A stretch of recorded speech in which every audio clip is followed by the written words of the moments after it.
Hello friends, welcome to my YouTube channel easy in easy way. Friends, आज हम अपनी video में French revolution को डिस्कस करेंगे। तो फ्रेंच रेवोल्यूशन जो कि रोमांटिक एज में हुई थी।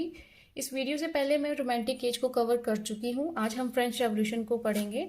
तो French revolution started in France against the poor monarchy of king Louis 16। तो सबसे पहले हम ये समझ लेते हैं कि ये हुई फ्रांस में थी और फ्रांस में हुई थी और उस टाइम के जो मोनार्क थे किंग लुइस 16, उनके खिलाफ फ्रांस की जनता ने ये रेवोल्यूशन की थी। कारण क्या था कि उस टाइम पे स्टेट सिस्टम था फ्रांस में। कॉमनर्स, नोबिलिटी और क्लर्जी। क्लर्जी जो थे वो चर्च के पादरी लोग होते थे। नोबिलिटी जो उस टाइम फ्रांस के जो अमीर लोग होते थे उनको नोबिलिटी कहा जाता था। और कॉमनर्स जो बड़े मतलब जो आम जनता होती थी। तो ये तीन स्टेट्स होती थी। तो सोशल क्लास बहुत देखने को मिलती थी इस टाइम पे। और टैक्स बर्डन बहुत था, वो कॉमनर्स पे था। जो क्योंकि जो किंग लुइस 16 थे ना, वो ज़्यादा जो भी टैक्स लगाते थे वो ज़्यादा टैक्स कॉमनर्स को पे करना पड़ता था। जो नोबिलिटी और क्लर्जी होते थे वो किंग लुइस को सपोर्ट करते थे और इनको बहुत ही कम टैक्स देने पड़ते थे। और हर टैक्स इन पे लागू भी नहीं होता था, कुछ ही टैक्स लगते थे और उनका भी बहुत कम अमाउंट इनको देना होता था। तो इस वजह से जो आम लोग थे उनको बहुत ज़्यादा परेशानियों का सामना करना पड़ रहा था। खाने के लिए खाना भी नहीं था। तो लोगों में एक विद्रोह हो गया, एक उनमें एग्रेशन हुई कि हम अपने जो हमारे किंग लुई 16 है उनके अगेंस्ट हम एक रेवोल्यूशन करेंगे। तो उन्होंने रेवोल्यूशन का जो गोल था इनका वो था liberty, equality and fraternity. Means आज़ादी, समानता और भाईचारा। ठीक है। तो इन लोगों ने क्या किया, उन लोगों ने फ्रांस में एक टेनिस कोर्ट होता था जहाँ पे टेनिस खेला जाता था, वो कोर्ट था, वहां पर जाके इन्होंने ओथ ली, शपथ ली। तो इसको टेनिस कोर्ट ओथ भी बोलते हैं। वहां पर इन लोगों ने शपथ ली राजा के अगेंस्ट कि हम लोग लिबर्टी, इक्वालिटी और फ्रेटर्निटी के लिए एक साथ लड़ेंगे। तो 14 ये जब पता चला किंग लुई 16 को कि सारी जनता ने टेनिस कोर्ट ओथ में जाके शपथ लिया, तो राजा को गुस्सा आया और राजा ने क्या किया कि सबको जेल में डाल दिया। कौन सी जेल थी? पेस्टले जेल थी। ये बहुत बड़ी जेल थी, इसमें बहुत लोगों की कैपेसिटी थी। तो सारी जनता को उठा के राजा ने इस जेल में बंद करवा दिया। अब वहां पर एक रूमर फैल गई कि जो राजा है, लोगों लोगों में एक अफवाह फैल गई जो जेल के अंदर थे कि राजा ने बाहर से कुछ सैनिकों को बुलाया है कि वो जेल के अंदर जितनी भी जनता है उनको मारेंगे। तो लोगों में ये था कि हमें राजा के खिलाफ लड़ना है, हमें मरना नहीं है। तो उन्होंने क्या किया, सबने मिलके वो बहुत बड़ी जेल जो थी उसको तोड़ दिया। वो दिन था जुलाई 14, 1789।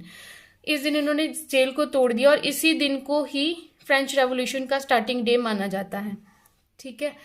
तो जेल टूट गई। उसके बाद फिर पेरिस की लेडीज जो थी उन्होंने 5 अक्टूबर 1789 को 13 किलोमीटर के डिस्टेंस को 6 आवर्स में कवर किया और वो पहुंची पैलेस इन वर्सलीज में, जहां पर के किंग लुई 16 रहते थे।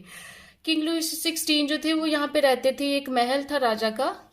जब जनता भूखमरी को फेस कर रही थी, टैक्स पे कर रही थी, तब ये राजा जनता का ना सोच के अपने लिए महल बनवा रहे थे। और इनकी जो वाइफ थी मैरी अंटोनिटे, उन्होंने भी वो भी बहुत लग्जरी लाइफ स्पेंड करती थी। उनको भी आम जनता से कोई लेना देना नहीं था। अपने महंगे महंगे कपड़े, महंगे महंगे परफ्यूम, कॉस्ट्यूम कैरी करना और इनके कुछ बड़े बड़े लोगों के साथ इनकी वाइफ के अफेयर्स भी होते थे। तो लोगों को ये राजा और रानी दोनों ही इस वजह से पसंद नहीं थे कि आम जनता के बारे में नहीं सोचते। तो पेरिस की लेडीज जो थी वो इतना डिस्टेंस कवर करके यहाँ पर पहुंची, ढोल नगारों के साथ पहुंची और उन्होंने एक पेपर रखा जिसको कि उन्होंने राजा और रानी से साइन करवाने थे।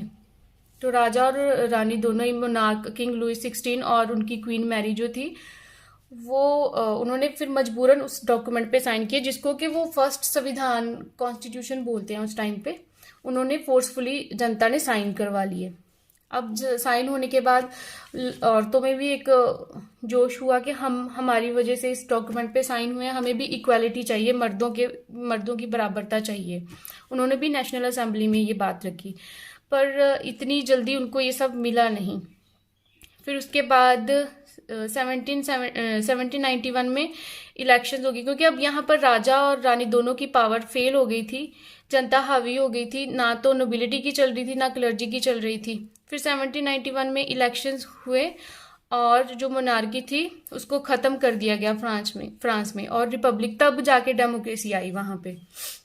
और जो किंग और उसकी वाइफ थी मैरी, उन दोनों को जेल में पहले कैद किया गया एंड देन उनको फांसी की सजा दे दी गई वहां पे। तब उस टाइम पे फांसी कुछ ऐसी होती थी जैसे लिटा के नेक को एक पोर्ट में एडजस्ट किया जाता था, फिर ऊपर से एक ब्लेड आता था। आप लोग ग्लूटन करके सर्च करोगे नेट पे तो आपको पता चल जाएगा कि किस तरह से उन लोगों की डेथ हुई थी।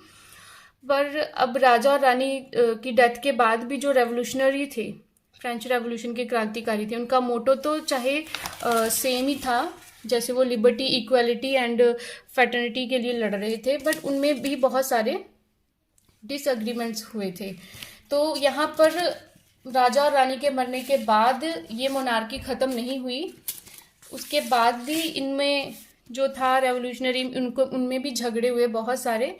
और फ्रांस की ये हालत देख के जो आसपास की कंट्रीज़ के लोग थे, वो उनमें भी ये खौफ हो गया, phobia of France spread near by countries and because of the same war happens with France of other monarchy placed countries. मतलब और भी जहाँ पर मोनार्की जो देशों में राजा राज कर रहे थे, उन लोगों को हुआ कि कहीं हमारे देश की जनता भी फ्रांस की तरह हमारे साथ ना करे।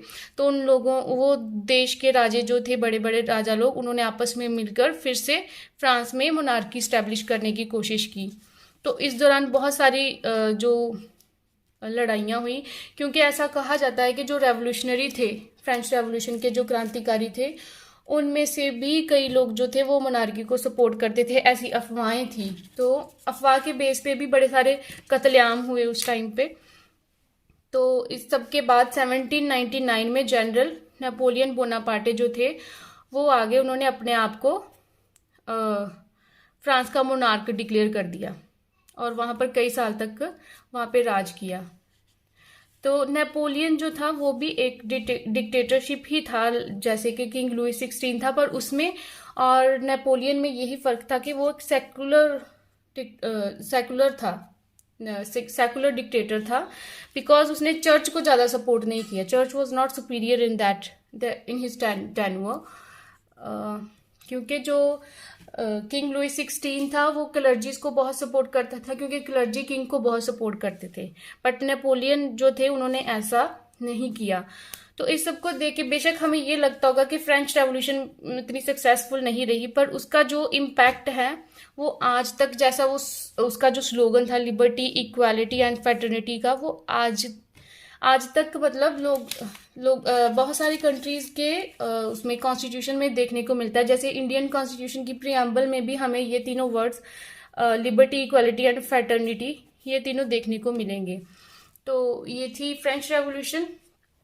आई होप कि इसका कॉन्सेप्ट आपको अच्छे से समझ आया होगा। अगर आपको मेरी वीडियो अच्छी लगे, वीडियो को लाइक करना, चैनल को सब्सक्राइब करना और अपने फ्रेंड्स के साथ शेयर करना। इसके बाद हम रोमांटिक एज की सीरीज़ में विलियम ब्लेक को डिस्कस करेंगे, जो कि रोमांटिक एज के ही पोइट हैं। उनके songs of innocence and songs of experience को डिस्कस करेंगे। सो मिलते हैं अपनी नेक्स्ट वीडियो में, तब तक के लिए बाय बाय, थैंक यू।